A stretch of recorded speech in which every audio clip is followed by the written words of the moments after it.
a CBS News special report. The flight of Apollo 8. I hope that all of you back on Earth can see what we mean when we say it's a rather foreboding horizon, a rather stark and unappetizing looking place.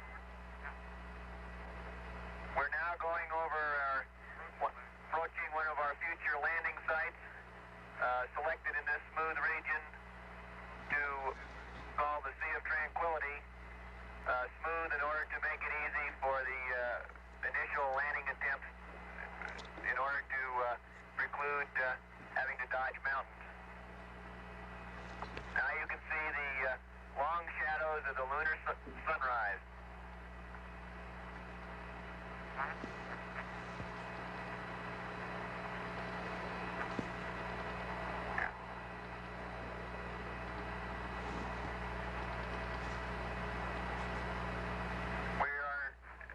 Approaching lunar sunrise, and for all the people back on Earth, the crew of Apollo 8 has a message that we would like to send to you. In the beginning, God created the heaven and the earth, and the earth was without form and void, and darkness was upon the face of the deep. And the Spirit of God moved upon the face of the waters. And God said, "Let there be light." And there was light. And God saw the light, that it was good. And God divided the light from the darkness.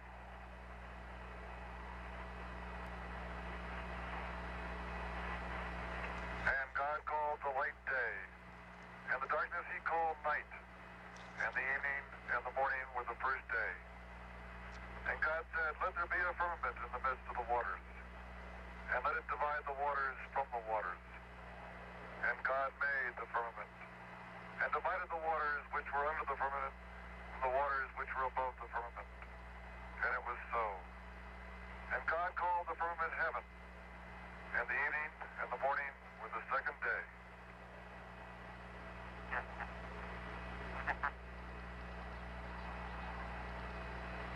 And God said, "Let the waters under the heaven be gathered together into one place, and let the dry land appear." And it was so. And God called the dry land earth, and the gathering together of the waters called he seas. And God saw that it was good. And from the crew of Apollo 8, we close with good night, good luck, a Merry Christmas, and God bless all of you on the good earth. Well, quite a finish for this last transmission from the moon, Apollo 8. From their television cameras there, 230,000 miles from Earth, some 70 miles above the surface of the moon. As we saw for the first time a lunar sunset as they reached in toward the dark part of the moon over an area called the Earth glow on the moon, which is almost as dark as the dark side itself. But that is the sunset of the moon. And we heard first Bill Anders, and then Jim Lovell, and finally Frank Borman reading from the book of Genesis, the Bible, and that final word, good luck, and God bless Earth. They are continuing now around the moon, continuing across the face of the moon, but the dark part of the face of the moon as we view it tonight in that crescent-shaped moon we see from Earth, and they will go around now one more time, and then at shortly after 1 o'clock this morning fire the engines that will return them to Earth, and we will be reporting that, of course. Coretta King and Mrs. Robert Kennedy, 60 minutes, which is normally scheduled to be on now, will follow this broadcast. And during that 60 minutes, Harry Reasoner and Mike Wallace will be spending Christmas Eve with those two gallant ladies, Coretta King and Mrs. Robert Kennedy. CBS News color coverage of the flight of Apollo 8 will continue in a moment. This is Walter Cronkite at the CBS News Space Center in New York. This has been a CBS News special report. The flight of Apollo 8. Apollo 8 was scheduled to reach the moon on December 24th. If they failed, Christmas would be ruined. So on December 20th, at around T-minus 12 hours until liftoff, Frank Borman knelt down by his bedside to pray. Well, I prayed, of course, the Lord's Prayer, as I've done every night of my life as long as I can remember. But I also prayed that basically that the crew would do a good job. Because we hadn't had a lot of time to train, and I didn't want anybody to make a mistake that would endanger the mission. After a sleepless night, Frank and his fellow astronauts boarded the massive Saturn V rocket. Take several of them. Here, let's get the right setting here. Calm down, Lovell. At that moment, Anders captured a photo that has since been called Earthrise. Time magazine later said in a war-torn year, it captured the beauty and fragility of our home planet. Back at home, families were gathered around to celebrate Christmas Eve and watch Apollo's progress. It's estimated that 1 billion people were tuned into Apollo 8's Christmas Eve broadcast. And to the largest audience in human history, the astronauts had a message for all mankind. How about now, Apollo? Loud and clear. When we were told that we'd have the largest time, Jim and Bill and I tried to focus on what was appropriate. The moon is a different thing to each one of us. And we came up with all kinds of things. The vast loneliness up here of the moon is awe-inspiring. Some of them kind of silly about Christmas and so on. And it was very difficult. It makes you realize just what you have back there on Earth. So I asked a friend of mine, and he couldn't come up with anything. Apollo 8, we've apparently lost your voice. The picture is still good. So we had a friend that he trusted. He spent one whole night and had nothing but crumpled up note paper. Couldn't figure out anything either. And it was about 3:30 or 4 o'clock. His wife came walking down the stairs and said, "Joe, what in the world are you doing?" He said, explained what he was doing. And she said, "Well, why don't you just start in the beginning?" And he said, "What do you mean?" He said, "Genesis." For all the people back on Earth, the crew of Apollo 8 has a message that we would like to send to you. As soon as it was suggested to us, all three of us said, "Why didn't we think of that?" In the beginning, God created the heaven and the earth. And the earth was without form and void, and darkness was upon the face of the deep. The crew read from the book of Genesis, 10 verses, straight from the creation story. And the Spirit of God moved upon the face of the waters. I think we were trying to convey the fact that it wasn't just all happenstance, that there was a power behind the world and behind life that gave it meaning. And God called the light day, and the darkness he called night, and the evening and the morning was the first day. It was a very rewarding feeling for me that here we were in a country that felt that way. And God called the dry land earth. Now, can you imagine that happening today? Or can you imagine if that had been a Russian up there and we'd have heard about Lenin and Stalin and communism, and all they told us was to do something appropriate. And God saw that it was good. And from the crew of Apollo 8, we close with good night, good luck, a Merry Christmas, and God bless all of you on the good earth. The Soviets said they hoped Apollo 8 would open the door to more cooperation between them and the United States. That dream came true, and even today, Russian cosmonauts and Americans work side by side.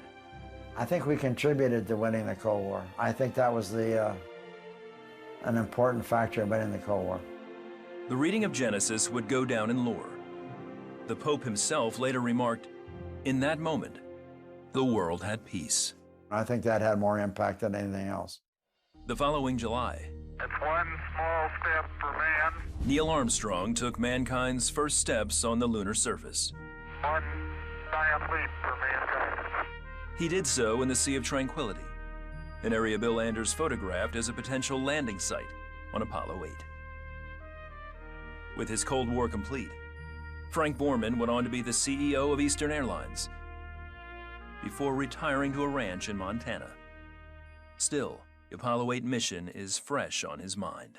It was a wonderful demonstration of what this country can do when it finally pulls together in one direction. And from the crew of Apollo 8, we close with good night, good luck, a Merry Christmas, and God bless all of you on the good earth.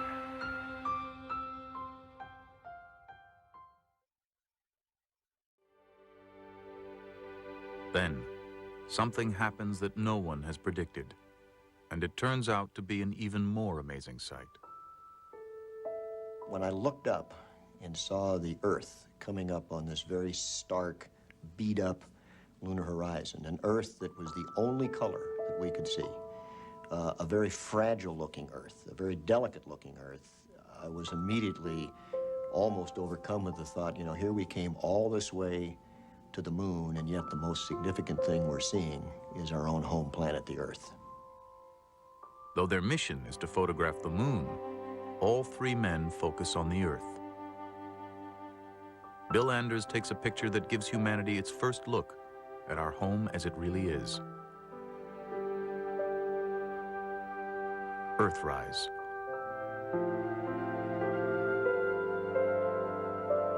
All of the views of the Earth from the moon have let the human race and its political leaders and its environmental leaders and its citizenry realize that we're all jammed together on one really kind of dinky little planet, and we better treat it and ourselves better, or we're not going to be here very long.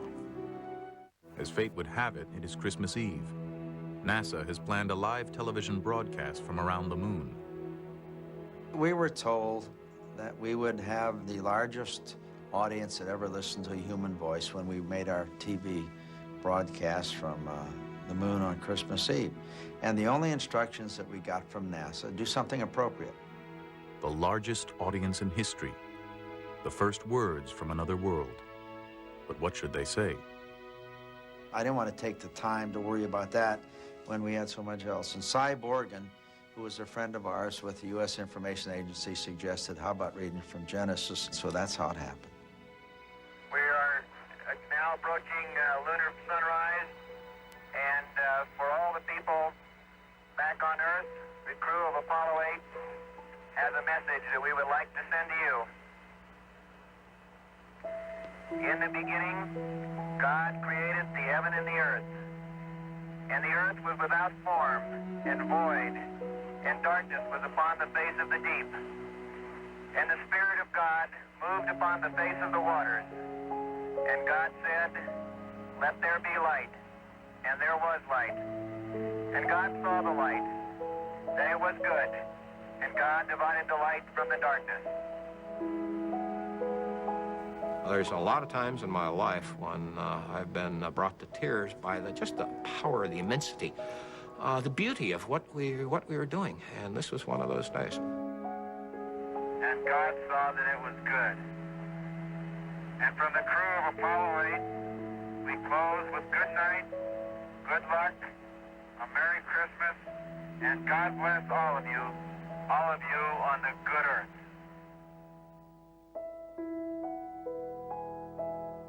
As soon as the thing was cut off, we talked to the ground. I said, "Did you get all that?" They said, "Yeah." "Did it come in fine?" "Yes." "Okay, now give us the instructions for getting home."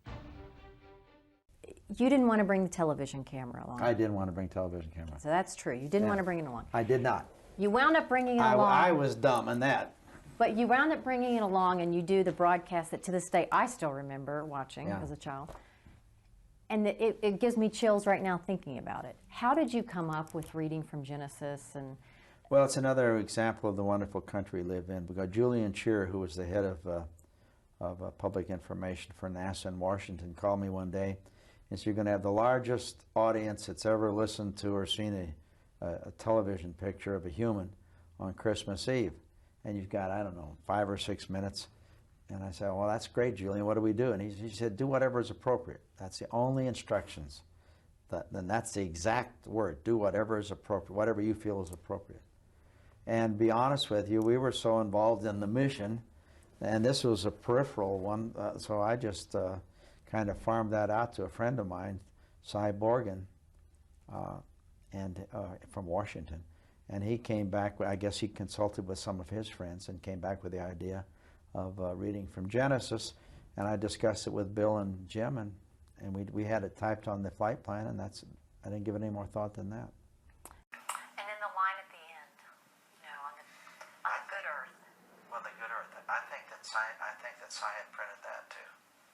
Yep, had sent it back. Did you know when you were reading it, the effect? I mean, did it have that effect on you all up there? Looking back at the Earth on Christmas Eve had a great effect, I think, on all three of us. I can only speak for myself, but it had for me, because the wonderment of it, and the fact that the Earth looks so lonely in the universe. It's the only thing with color. All of our emotions were focused back there with our families and so on. So that was the most emotional part of the flight for me. The burn worked. Behind the moon, the computer oriented the spacecraft and fired the engine at just the right moment for just the right time. 60 by 170 miles is the elliptical orbit they want to end up in, and they end up with like 60.5 and 169.9 miles. I mean, it's incredibly close, super accurate burn. Over the next 20 hours, Apollo 8 will circle the moon 10 times. It's Christmas Eve. Before leaving the moon, they'll show millions on Earth the view out the window with a live television broadcast that almost never happened. I was against it. I didn't even want to take a television camera. I was stupid. Fortunately, the people at NASA overruled me, because the American people and the people on the Earth had every right to see what we were seeing. But what should they say while showing the view? I was told, while you're in orbit around the moon on Christmas Eve, you'll have the largest audience that's ever listened to a human voice. I said, gee, what do you want us to do? The response was, do something appropriate.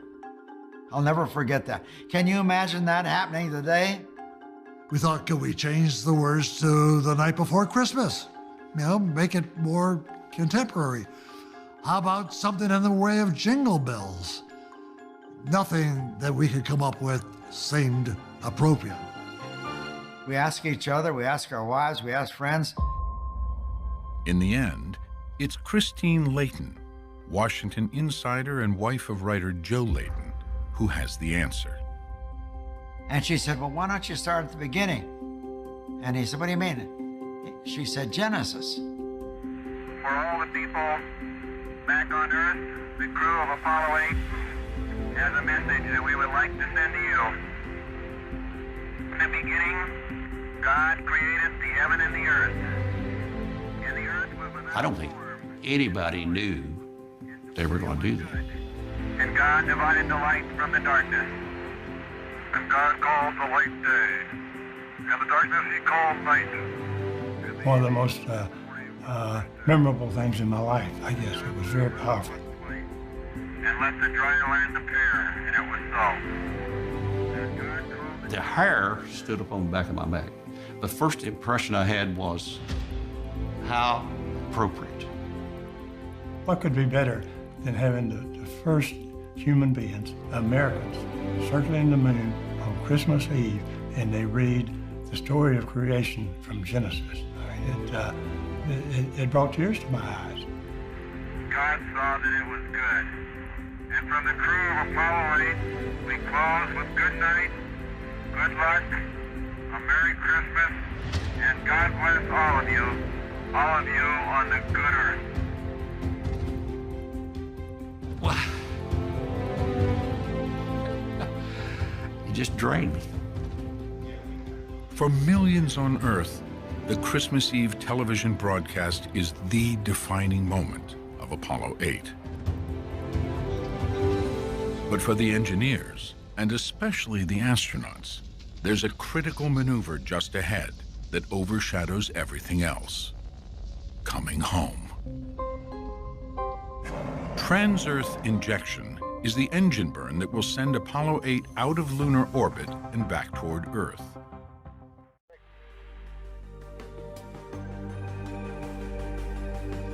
There's several of them here. Wait a minute, let me just get the right setting here. Hey, calm down, Lovell. Hey, don't take that, it's not scheduled. Oh, I got it right. Oh, that's a beautiful shot. beyond technology, beyond science. Apollo 8 was bringing to the world a new awareness, an expansion of mind and spirit that must forever alter the perspective of humanity. We're now approaching lunar sunrise, and for all the people back on Earth, the crew of Apollo 8 has a message that we would like to send to you. In the beginning, God created the heaven and the earth.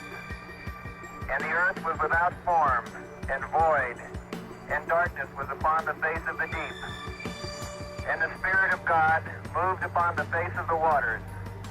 And God said, "Let there be light." And there was light. And God saw the light, that it was good. There was little time for the crew of Apollo 8 to reflect. The next job was to make sure that the spacecraft was ready for the most critical maneuver of the mission, the firing of the service module engine for TEI. Oh my God, look at that picture over there. There's the Earth coming up. Wow, is that pretty. Hey, don't take that, it's not scheduled. Frank Borman in the process jokingly said, "Oh, you can't do that, Anders, it's not on the flight plan." Because nowhere in NASA's schedule was it, oh, take pictures of the Earth while you're up. Exactly, right. Hey, oh, that's a beautiful shot. When the Earth came up over the lunar horizon, that's when it really impressed me as to how much more delicate the Earth was and colorful. It was Christmas Eve, 1968, and soon there was another task at hand, a broadcast from space. On Earth, an audience of about 1 billion people. Did they tell you, well, you should say something or you should read something? Did they give you any instruction? Hardly any instruction. About as much instruction as we have how to take a picture of the Earthrise. Commander Borman decided the crew would do a reading. Do you remember what part you read? I read the first part. Do you mind reading it for me? No, fine. In the beginning, God created the heaven and the earth. And the earth was without form and void, and darkness was upon the face of the deep. And the Spirit of God moved upon the face of the waters. And God said, "Let there be light." And apparently that really shocked Mission Control. They weren't expecting that whatsoever. Apollo 8 splashed down in the Pacific on December 26th, and the photo, which came to be known as Earthrise, was published a few days later. It must be the most astonishing photograph anyone has ever seen. While Earthrise would appear on a stamp and in countless magazines, the camera, the Hasselblad it was taken on, all but disappeared. Until recently. There's a place in Kansas called the Cosmosphere. They wanted to see if you might be interested in taking a look at that. Oh God, is that a Hasselblad? This is your Hasselblad. You're kidding. No. Boy, I didn't take very good care of it, did I? That is something else. I'm trying to think how it works. Happily, when the time came, he knew. The result? Nothing less than an image for the ages.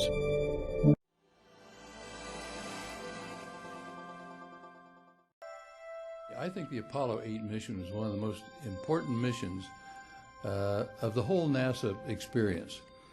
Bill had to be content with making one of the most historic photographs of the 20th century, the incomparable image of the Earth rising over the lunar surface. And I was shooting right, left, and we got a lot of good pictures of the lunar surface.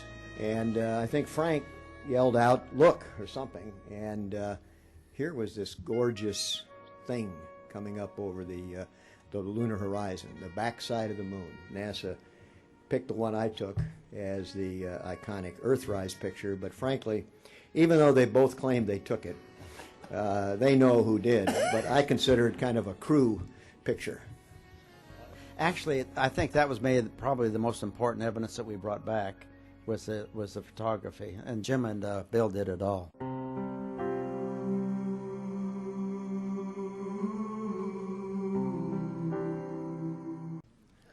The public build-up to Apollo 8 was tremendous. A worldwide audience anticipated the mission. Launched just before the Christmas holidays, the mission balanced the tension of the space race with a transcendent feeling that the accomplishment was truly for all humanity. Live television broadcast by the astronauts while orbiting the moon brought the adventure to almost a quarter of all people living on Earth by best estimates. And the very memorable Christmas Eve scripture reading is something that none of us that heard that at that time, including many of you here, will ever forget. We were told that on Christmas Eve we would have the largest audience that ever listened to a human voice. And the only instructions that we got from NASA was to do something appropriate. In the beginning, God created the heaven and the earth. And the earth was without form and void, and darkness was upon the face of the deep. And the Spirit of God moved upon the face of the waters. And God said, "Let there be light." And there was light. The first 10 verses of Genesis is the foundation of many of the world's religions, not just the Christian religion. And there are more people in other religions than the Christian religion around the world. And so this would be appropriate to that, and so that's how it came to pass. Give us, O God, the vision which can see thy love in the world in spite of human failure. Give us the faith to trust the goodness in spite of our ignorance and weakness. Give us the knowledge that we may continue to pray with understanding hearts. And show us what each one of us can do to set forward the coming of the day of universal peace. I think that the three of us were very fortunate Americans. I can remember as we stepped out on the carrier with that fresh ocean breeze and the flag flying there and the sailors all standing around. It was a feeling to me of overwhelming sense of gratitude for what we had been part of. The success of the mission paved the way a few months later for Apollo 11, for Neil, Buzz, and Mike going to the moon, landing of humans on the moon, fulfilling President Kennedy's challenge to the nation. So I felt very humble and very grateful. And from the crew of Apollo 8, we close with good night, good luck, a Merry Christmas, and God bless all of you on the good earth.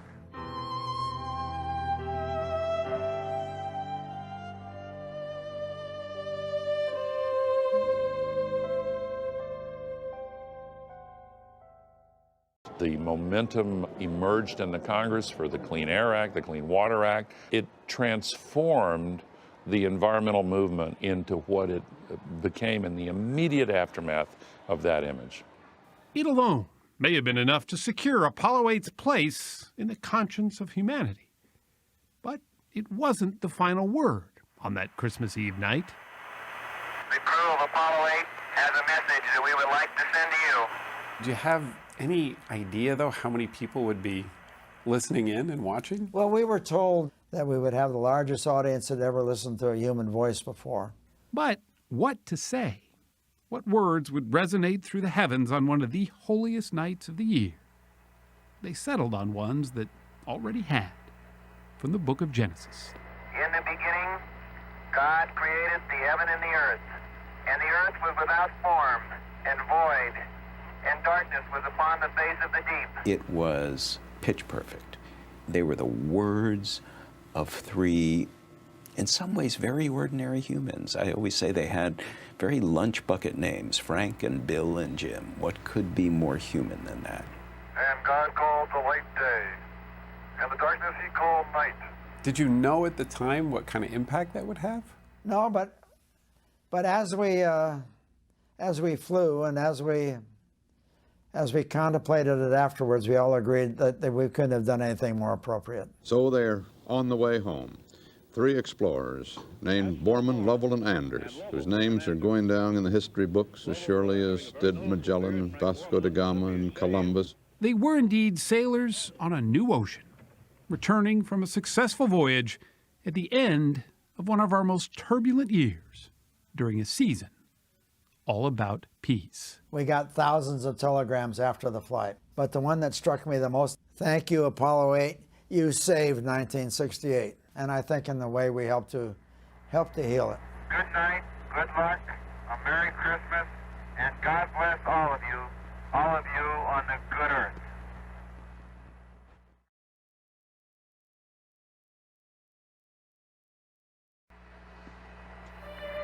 In the beginning, God created the heaven and the earth was without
In the beginning, God created the heaven and the earth. And the earth was without form and void, and darkness was upon the face of the deep. And the Spirit of God moved upon the face of the waters. And God called the light day, and the darkness he called night, and the evening and the morning was the first day. And God saw that it was good. And God bless all of you on the good earth. For all the people back on Earth, the crew of Apollo 8 has a message that we would like to send to you. In the beginning, God created the heaven and the earth. And the earth was without form and void, and darkness was upon the face of the deep. And the Spirit of God moved upon the face of the waters. And God said, "Let there be light." And there was light. And God saw the light, that it was good. And God divided the light from the darkness. There's a lot of times in my life when I've been brought to tears by just the power, the immensity, the beauty of what we were doing. And this was one of those days. And God saw that it was good. And from the crew of Apollo 8, we close with good night, good luck, a Merry Christmas, and God bless all of you on the good earth.